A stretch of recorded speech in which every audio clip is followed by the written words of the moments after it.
Heart surgery అనగానే అందరికి ఒక భయం ఉంటుంది. ఈ ఆపరేషన్ చాలా పెద్ద ఆపరేషన్, దీన్ని ఎలా చేస్తారు, ఆపరేషన్ టైంలో మాకేమైనా నొప్పి ఉంటుందా, ఆపరేషన్ తర్వాత నొప్పి ఉంటుందా, ఎలా ఉంటుంది అనేది అందరికీ కామన్గా వచ్చే డౌట్స్. మత్తు ఎలా ఇస్తారు అని నేను మీకు ఈరోజు మత్తు ఎలా ఇస్తారు అనే దాని గురించి చెప్తాను.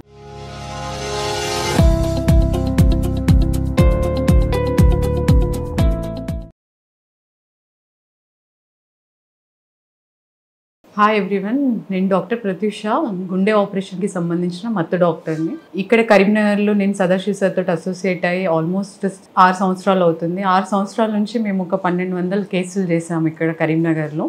గుండె ఆపరేషన్ చేసే ముందు మనకి మత్తు ఇచ్చే ముందు ఒక 2 ఇంజెక్షన్స్, మెయిన్ ఇంజెక్షన్స్ ఇవ్వాల్సి ఉంటుంది. ఒకటి మెడలో, ఒకటి కాల్లో.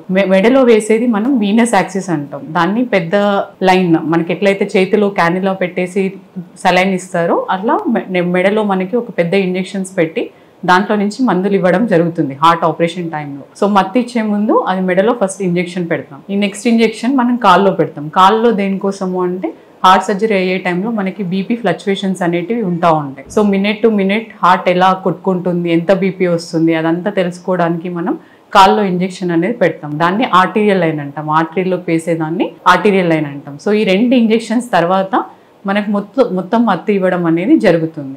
మొత్తం మత్తు ఎట్లా ఇస్తారు అంటే ఇక్కడ మనకు సలైన్ ఎక్కడి నుంచి అయితే వెళ్తుందో క్యాన్యులా నుంచి, అక్కడి నుంచి మత్తు ఇంజెక్షన్స్ అనేవి ఇవ్వడం జరుగుతుంది. మత్తు ఇచ్చాక పేషెంట్స్ గాలి తీసుకోలేరు, శ్వాస తీసుకోలేరు. సో మనం నోట్ల నుంచి ఒక ట్యూబ్ పెట్టి కృత్రిమ శ్వాస వెంటిలేటర్ నుంచి ఇవ్వడం జరుగుతుంది. మీరు ఆపరేషన్ జరిగే అంతసేపు కూడా పేషెంట్స్కి వాటి మత్తులో నుంచి బయటికి రావడం కానీ, నొప్పి కానీ ఏది కూడా తెలియదు ఆ టైంలో. అండ్ చాలా మందికి ఒక క్వశ్చన్ ఏముంటుందంటే నడుముకి ఇంజెక్షన్ వేస్తారా హార్ట్ సర్జరీకి అయితే అని. నడుముకి ఇంజెక్షన్ అనేది ఉండదు హార్ట్ ఆపరేషన్ చేసేటప్పుడు.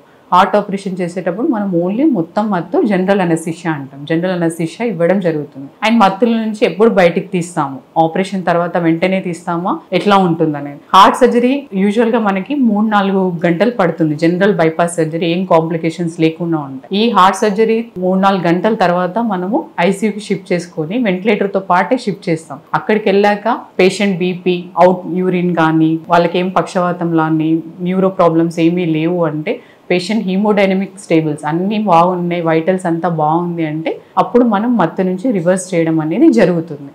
ఒక 1 hour 2 hours పేషెంట్ని హార్ట్ సర్జరీ తర్వాత మనం వెంటిలేటర్ నుంచి తీయడం అనేది జరుగుతుంది. అన్ని హీమోడైనమిక్ స్టేబుల్గా ఉంటాయి. సో ఈ అందరికీ వచ్చే ఆలోచన ఏంటంటే మత్తు వల్ల ప్రాబ్లమ్స్ ఉంటాయా, మత్తు వల్ల మీకు ఎటువంటి ప్రాబ్లమ్స్ ఉండవు. అండ్ హార్ట్ సర్జరీలో కంపల్సరీ మనం సేఫర్ అనెస్థెటిక్స్ అనేవి యూజ్ చేసేసి పేషెంట్లకి అన్ని హీమోడైనమిక్స్ అనేవి బ్యాలెన్స్ చేసుకుని మెయింటైన్ చేయడం జరుగుతుంది. అండ్ ఏదైతే మనం మెడలో, కాల్లో వేసిన లైన్స్ కూడా అవి లేకుండా హార్ట్ సర్జరీ చేయడం కష్టం అవుతుంది. సో కంపల్సరీ మనకు మెడలో లైన్, కాల్లో ఒకటి ఆర్టీరియల్ లైన్ కంపల్సరీ యూజ్ చేయాల్సి ఉంటుంది. అండ్ ఈ లైన్స్ మనకి హార్ట్ సర్జరీ తర్వాత ఒక్కొక్కటి స్టేబుల్గా ఉన్న కొద్దీ మనం ఫస్ట్ కాల్లో లైన్ అనేది 1 రోజు తర్వాత తీస్తాము. ఆర్టీరియల్ లైన్ అనేది అంత బీపీ అన్న స్టేబుల్ ఉంటే, మిగతా వైటల్స్ అన్ని కూడా స్టేబుల్ ఉంటే మనం నెక్ నైల్ అనేది కూడా 3-4 డేస్ తర్వాత తీయడం అనేది జరుగుతుంది. మళ్ళీ నెక్స్ట్ ఇంకా ఏం డౌట్స్ ఉంటాయంటే పేషెంట్స్కి చాలా మందికి ఈ మత్తు వల్ల ఫ్యూచర్లో ఏమైనా ప్రాబ్లమ్స్ వస్తాయా, ఫ్యూచర్లో మీకు ఎటువంటి ప్రాబ్లమ్స్ కానీ మత్తు ద్వారా మీకు ఎటువంటి ప్రాబ్లమ్స్ అనేవి ఉండవు. ఇది సేఫర్ అనెస్థెటిక్స్ ఉంటుంది.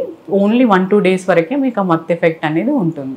అండ్ గొంతులో ట్యూబ్ వేయడం వల్ల ఒక 3-4 రోజుల వరకు మీకు కొంచెం గొంతు మంట అనేటివి ఉంటాయి. దీనివల్ల మీ హార్ట్ పైన ఎటువంటి సైడ్ ఎఫెక్ట్స్ అనేవి జరగవు. Thank you.